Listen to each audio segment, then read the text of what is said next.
Hello दोस्तों, crack UP board exam YouTube channel में स्वागत है।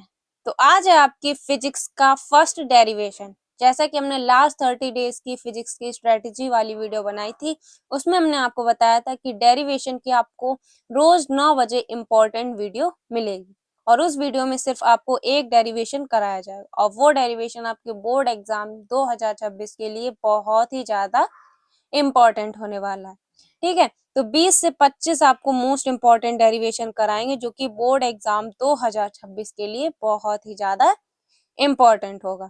तो डेरिवेशन वाली वीडियो आपको रोज रात 9 बजे मिलेगी। तो चैनल को सब्सक्राइब कर लीजिए और नोटिफिकेशन बेल को ऑन कर लीजिए जिससे कि आपके पास सबसे पहले नोटिफिकेशन पहुंचे। तो आज का पहला डेरिवेशन है आपका अक्षीय स्थिति में वैद्युत क्षेत्र की तीव्रता। ये डेरिवेशन आपका वेरी वेरी इंपॉर्टेंट डेरिवेशन है क्योंकि ये बोर्ड एग्जाम 2026 में 100% पूछा जाएगा। ये डेरिवेशन आपका बोर्ड परीक्षा में लगातार पूछा गया डेरिवेशन है और ये इस साल 2026 में भी पूछा जाएगा।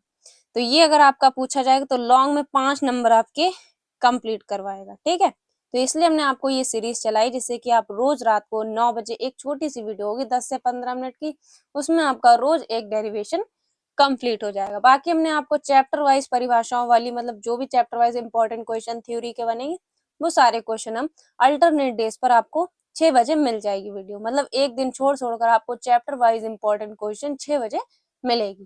ठीक है, तो इसलिए नोटिफिकेशन बेल को ऑन कर लीजिए जिससे कोई भी वीडियो सबसे पहले आपके पास नोटिफिकेशन पहुंचे। तो चलिए वीडियो को स्टार्ट करते हैं।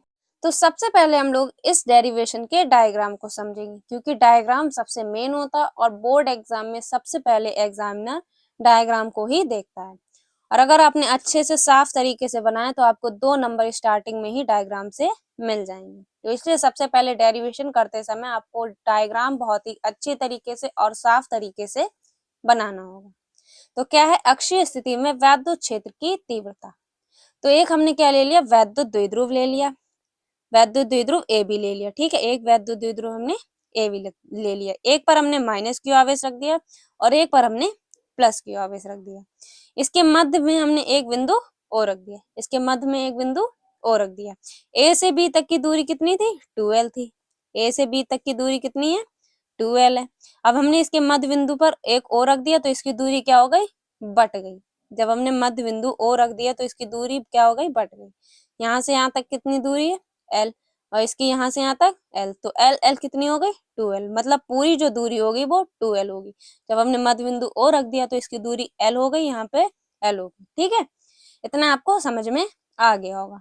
अब मध्य बिंदु ओ से r मीटर की दूरी पर एक बिंदु हमने क्या रख दिया, P रख दिया। एक बिंदु क्या रख दिया हमने, P रख दिया और इसी बिंदु पर हमें वैद्युत क्षेत्र की तीव्रता ज्ञात करनी है। ठीक है, बिंदु P पर ही हमें वैद्युत क्षेत्र की तीव्रता ज्ञात करनी है। अब ये अक्षीय स्थिति में, तो अक्षीय स्थिति में ही हम वैद्युत क्षेत्र की तीव्रता निकालेंगे। और ये निरक्षीय होता तो निरक्षीय कहीं ऊपर या नीचे कहीं भी होता। ठीक है, उसकी निरक्षीय उसकी कोई दिशा ही नहीं। अक्षीय मतलब सीधा अपनी अक्ष में, तो अक्ष में ही हम वैद्युत क्षेत्र की तीव्रता निकालेंगे। ठीक है, यहाँ बिंदु ओ से r मीटर की दूरी पर एक बिंदु P है जिस पर हमें वैद्युत क्षेत्र की तीव्रता निकालनी है। ठीक है, इतना आपको समझ में आ गया होगा। अब ये क्या है, r माइनस एल। अब ये कितनी, ये कहाँ से कहाँ तक की दूरी है, ये प्लस क्यू आवेश से बिंदु P तक की दूरी है। अब ये r माइनस एल क्या होगा, तो O से प्लस क्यू आवेश तक की दूरी क्या कर दी हमने, माइनस कर दी। कितनी दूरी है O से क्यू आवेश तक की दूरी, L है, तो हमने इसमें L माइनस कर दी। तो क्या हो गया, R माइनस L, क्या हो गया, R माइनस L। ठीक है, उसके बाद बिंदु A से P तक की दूरी कितनी होगी, मतलब माइनस क्यू आवेश से बिंदु P तक की दूरी कितनी होगी, R प्लस L। इसमें L हमने और जोड़ दी तो क्या हो गया, R प्लस L। तो ये दूरी हो गई। ठीक है, अब हम लोग क्या करेंगे, जो हमने आपको डायग्राम में बताया वही आपको थ्योरी लिख देनी है। तो क्या लिखा हमने, तो क्या लिखा है, एक विद्युत द्विध्रुव ए बी दिखाया। तो एक विद्युत द्विध्रुव क्या है, ए बी दिखाया। किसके मध्य बिंदु, जिसके मध्य बिंदु O से R मीटर की दूरी पर क्या रखा है, एक बिंदु P है। ठीक है, तो जो हमने आपको डायग्राम में बताया बस वही आपको लिख देना। एक वैद्युत द्विध्रुव AB दिखाया जिसके मध्य बिंदु O से R मीटर की दूरी पर एक बिंदु P रखा है। जिस पर हमें वैद्युत क्षेत्र की तीव्रता ज्ञात करनी है। माना इस वैद्युत द्विध्रुव को परावैद्युत माध्यम में रखा है। ये जो द्विध्रुव है ये किस में रखा हुआ? परावैद्युत माध्यम में रखा हुआ है। ठीक है, इतना आपको करना है। अब हम क्या करेंगे, सबसे पहले हम लोग निकालेंगे माइनस क्यू आवेश के कारण वैद्युत क्षेत्र की तीव्रता, उसके बाद प्लस क्यू आवेश के कारण वैद्युत क्षेत्र की तीव्रता। ठीक है, तो एक एक करके निकालेंगे। तो सबसे पहले हमने निकाल ली प्लस क्यू आवेश के कारण, चाहे आप पहले माइनस क्यू आवेश की निकाली, चाहे पहले प्लस क्यू आवेश की निकाली। तो सबसे पहले निकालेंगे प्लस क्यू आवेश के कारण वैद्युत क्षेत्र की तीव्रता। तो क्या लिखेंगे, E1 equal to 1/4 pi epsilon 0 और के क्यों लिखा? क्योंकि जो वैद्युत द्विध्रुव है वो किसमें है? परावैद्युत माध्यम में, तो इसलिए के लिखा है। ठीक है, और ये जो होता है इसे हम लोग बोलते हैं एप्सिलॉन 0 या एप्सिलॉन नॉट। ठीक है, तो क्या फॉर्मूला लिखा? E1 is equal to 1/4 pi epsilon 0 के, क्यू अपॉन में आर स्क्वायर होता है तो आर की जगह क्या रखेंगे? क्यू प्लस क्यू आवेश की दूरी क्या है? R minus L. R square होता है तो स्क्वायर लगा देंगे। एक बार देख लीजिए डायग्राम, प्लस क्यू आवेश के कारण तीव्रता निकालना है तो प्लस क्यू आवेश से बिंदु पी तक की दूरी निकालेंगे, तो कितनी है? R minus L. तो आर स्क्वायर की जगह क्या रख देंगे? आर माइनस एल का स्क्वायर। ठीक है, तो इसे हमने क्या बना ली? इसे हमने बना ली समीकरण 1। ठीक है, ये हमारी समीकरण बन गई। अब इसी प्रकार हम माइनस क्यू आवेश के कारण निकालेंगे। तो माइनस क्यू आवेश के कारण क्या है? पहले हम लिखेंगे E2 1/4 पाई एप्सिलॉन 0 और क्यू अपॉन में आर स्क्वायर। तो आर स्क्वायर के जगह पे हम क्या रखेंगे? माइनस क्यू आवेश के कारण तीव्रता निकालना, तो माइनस क्यू आवेश की ही दूरी लेंगे। तो माइनस क्यू आवेश से बिंदु P तक की दूरी कितनी है? R plus L. तो आर स्क्वायर की जगह क्या रखेंगे? आर प्लस एल का स्क्वायर। ठीक है, तो यहाँ पे हमने क्या रख दी? दूरी आर प्लस एल का होल स्क्वायर। इसे हमने क्या बना ली? समीकरण 2। अब क्या करेंगे? तब परिणामी तीव्रता क्या रखी हमने? E equal to E1 minus E2।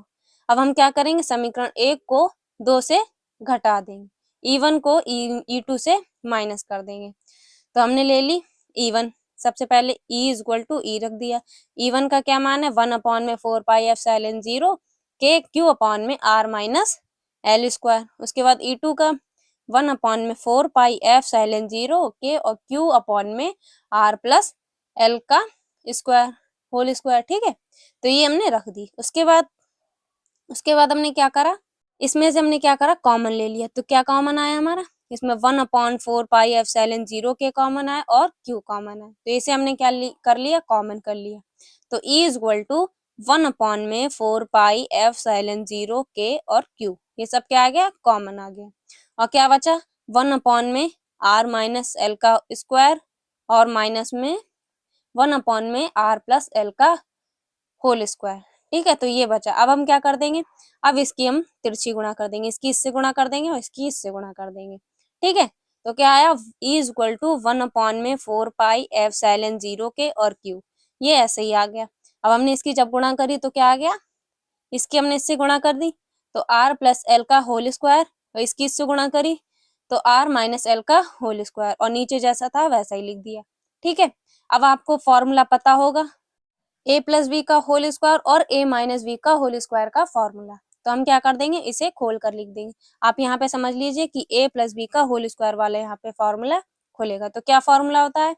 A square, तो यहाँ पे आर स्क्वायर है तो हमने क्या कर दिया?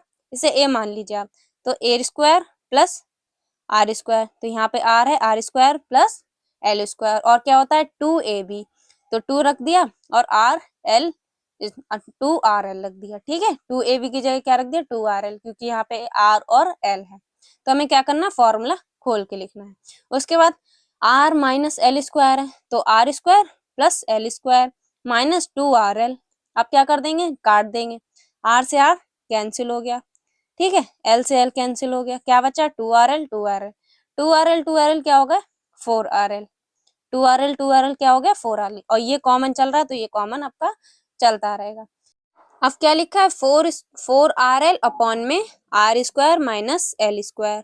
ठीक है, ये लिखा है। अब ये कैसे आया R square minus L square? तो आपने फॉर्मूला पढ़ा होगा A square minus B square का सूत्र। क्या होता है A square minus B square का फॉर्मूला? ए प्लस बी और a माइनस बी, ये इसका फॉर्मूला होता है। ठीक है, क्या होता है इसका फॉर्मूला, ए स्क्वायर माइनस बी स्क्वायर का, तो a प्लस बी और a माइनस बी। तो यहीं पे हमने क्या रख दिया, ये फॉर्मूला लिख दिया। ठीक है, इसकी जगह क्या आ जाएगा, R square minus L square, और इस पे दोनों पे स्क्वायर लगा तो यहाँ पर भी स्क्वायर लगेगा, तो इसका भी होल स्क्वायर लगेगा। यहाँ पे हमने स्क्वायर नहीं लगाया, पर आप लगा लीजिए, क्योंकि यहाँ पे दोनों पे स्क्वायर लगा है तो क्या आ जाएगा, यहाँ पे स्क्वायर आ जाएगा। ठीक है, तो क्या आएगा, E equal to 1/4 pi epsilon 0 के और Q, और क्या आया यहाँ पे 2RL, 2RL क्या हो जाएंगे 4RL, 4RL अपॉन में R square minus L square का होल स्क्वायर। एल स्क्वायर का होल स्क्वायर भी आपको करना हो, क्योंकि यहाँ पे स्क्वायर लगा हुआ है। ठीक है, यदि r का मान l से बड़ा हो, यहाँ पे लिख के दिखाना, यदि r का मान l से बड़ा हो तब E equal to 1/4 pi epsilon 0 के और Q, ये सब कॉमन है तो कॉमन चलता रहेगा। ठीक है, यदि r का मान l से बड़ा हो तब क्या लिखेंगे, 4RL अपॉन में आर स्क्वायर का होल स्क्वायर। ठीक है, आर स्क्वायर का होल स्क्वायर। अब क्या हो जाएगा, यहाँ पे r से r एक क्या हो जाएगा, कैंसिल हो जाएगा। यहाँ पे r का स्क्वायर है और उसका होल स्क्वायर, तो क्या हो जाएगा, 4 हो जाएंगे, 4r आपके हो जाएंगे। तो एक r से एक r क्या हो गया, कैंसिल हो गया। एक r से एक r कैंसिल हो गया तो कितना बचा, 3r बचे, तो r का क्यूब हो जाएगा। ठीक है, तो E equal to 1/4 pi epsilon 0 के और Q इंटू 2L। अब आपने फॉर्मूला पढ़ा होगा वैद्युत द्विध्रुव का, P equal to Q into 2L। ये किसका फॉर्मूला है, वैद्युत द्विध्रुव का। ठीक है, किसका फॉर्मूला है, वैद्युत द्विध्रुव आघूर्ण का फॉर्मूला है।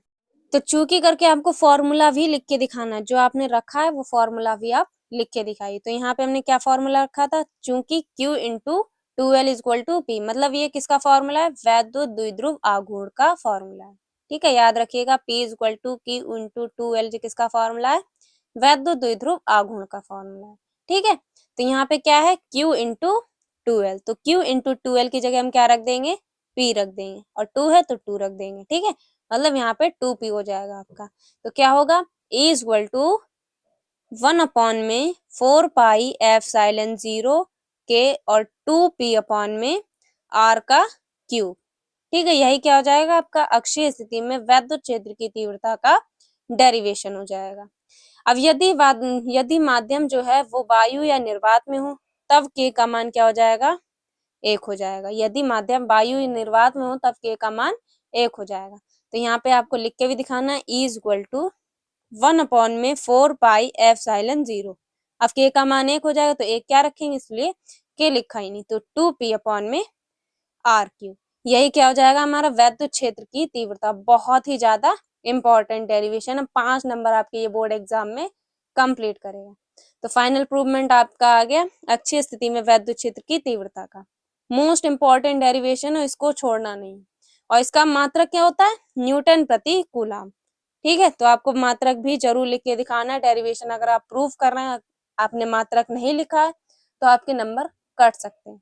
तो आपको मात्रक भी लिख के दिखाना है, न्यूटन प्रति कूलम इसका मात्रक है।